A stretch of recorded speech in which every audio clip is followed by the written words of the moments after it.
আমার দেবরের ছেলে, ও আমারও ছেলে বাবা।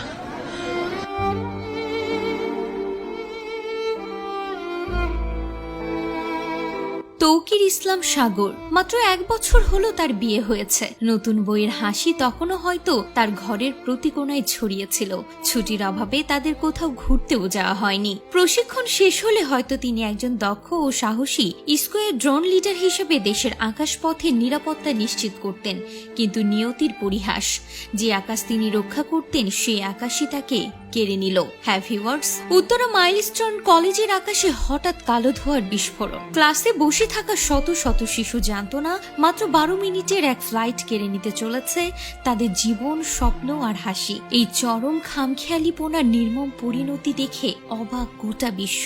বিমানটি চালাচ্ছিলেন স্কোয়ার ড্রোন লিডার তৌকির ইসলাম সাগর। 21 জুলাই সোমবার বিকেল 3:45টার দিকে সম্মিলিত সামরিক হাসপাতালে স্কোয়ার ড্রোন লিডার তৌকির ইসলাম সাগর শেষ নিঃশ্বাস ত্যাগ করেছেন। জানা যায় দুপুর 1:06 উড্ডয়নের মাত্র 12 মিনিট পরই তার প্রশিক্ষণ বিমানটি বিধ্বস্ত হয়। এটি ছিল বাংলাদেশের বিমান বাহিনীর একটি F-7 BGI মডেলের বিমান।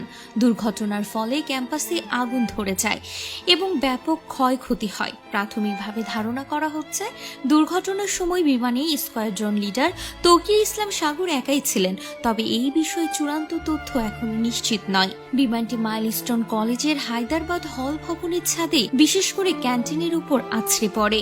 ভাগ্যের কি নির্মম পরিহাস!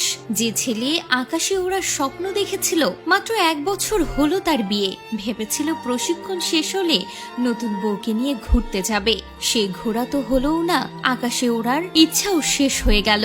যে আকাশ তিনি রক্ষা করতেন সে আকাশই যে তাকে কেড়ে নিল। এই দুর্ঘটনার শোক সামলাবে কি করে তার পরিবার?